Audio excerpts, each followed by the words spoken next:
અત્યારે તમારી practical exam ચાલે છે બરાબર? આ પ્રેક્ટિકલ એક્ઝામની અંદર તમે પ્રિપરેશન પણ સારી જ કરો છો અને બોર્ડ એક્ઝામને 10 દિવસની વાર છે. કેટલા દિવસની? 10. એના પહેલાં પ્રેક્ટિકલ એક્ઝામ આપો છો તો બોર્ડનું અને પ્રેક્ટિકલનું બંને એક સાથે કવર થઈ રહે છે કે ડિસ્ટર્બ થાવ છો? ડિસ્ટર્બ બહુ થાય છે. ઓકે, કોઈ ક્વેશ્ચન ખરો તમારો જે બોર્ડને પૂછવા માંગો છો? પ્રેક્ટિકલના માર્ક્સ હોય એ કેટલા ઇમ્પોર્ટન્ટ હોય, કઈ રીતે ઉમેરાય? પ્રેક્ટિકલ્સના માર્ક્સ કેટલા ઇમ્પોર્ટન્ટ હોય, કેવી રીતના ઉમેરાય અને કઈ જગ્યાએ કામ લાગે, બરાબર? તો એનો આન્સર આપીએ. ચલો, પ્રેક્ટિકલના માર્ક્સ કેવી રીતના ઇમ્પોર્ટન્ટ છે તો અમે દરેક વખતે તમને કહેતો રહું છું અને એક બિગ બ્રેકિંગ ન્યૂઝ પણ હું તમને આપવા માંગુ છું.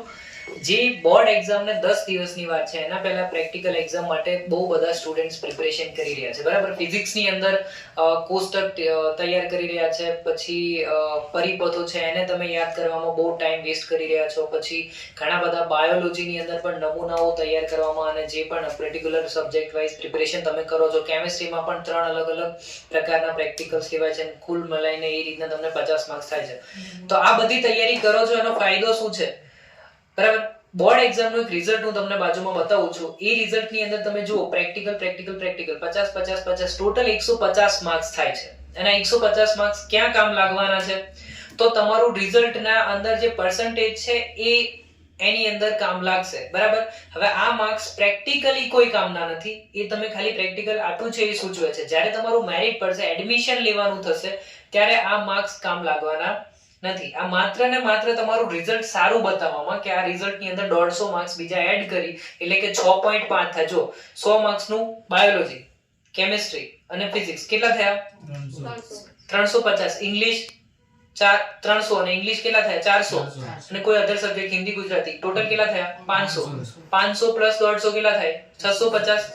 ટોટલ 500 પ્લસ 150 એટલે 650. હવે તમે 650 માંથી માની લો કે 600 માર્ક્સ લાવો છો તો 600 ભાગ્યા શું કરવાના? 6.5.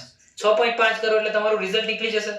હવે આ 150 કેટલા ઇમ્પોર્ટન્ટ છે તો કે ભાઈ હું પેલા સબ્જેક્ટ્સની અંદર બોર્ડ એક્ઝામની અંદર 500 માંથી ધારો કે 400 લાવું અને આ 150 તો મારા પાસે અત્યારે છે જ, તો 400 લાવો અને આ 150 મૂકી દો, કેટલા થાય? 550.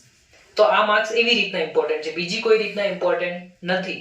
ઇન કેસ તમારા અહીંયા પાસિંગ માર્ક્સ હશે અને બોર્ડ એક્ઝામની અંદર હશે તો બી તમને કોઈ પ્રોબ્લેમ નહીં આવે અને આ માર્ક્સ ક્યાંય કામ લાગતા નથી.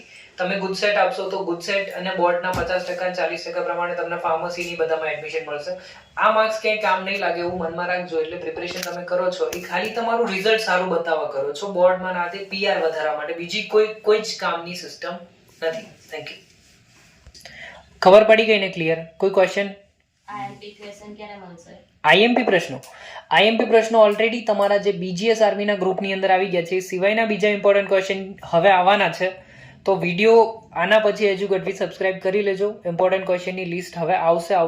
એમાં હાઈ વોલ્ટેજ સિરીઝ ગઈ વખતે કેટલા ટકા પૂછાયું હતું યાદ છે ને, જ્યારે તમારા સિનિયર્સ હતા ત્યારે? તો એ લોકોને 50 માંથી 48 માર્ક્સ આવ્યા હતા. જે પણ ઇમ્પોર્ટન્ટ છે એ 100% પૂછાય જ છે આપણું. એટલે બને ત્યાં સુધી આપણી પર્ટિક્યુલર ગોધરા સિટીમાં આપણે કોઈને આપીશું નહીં. યુટ્યુબ પર જે પબ્લિક જોવે છે એને આપણે આપીશું, બરાબર છે ને? આ તો રૂલ છે ને? ચલો.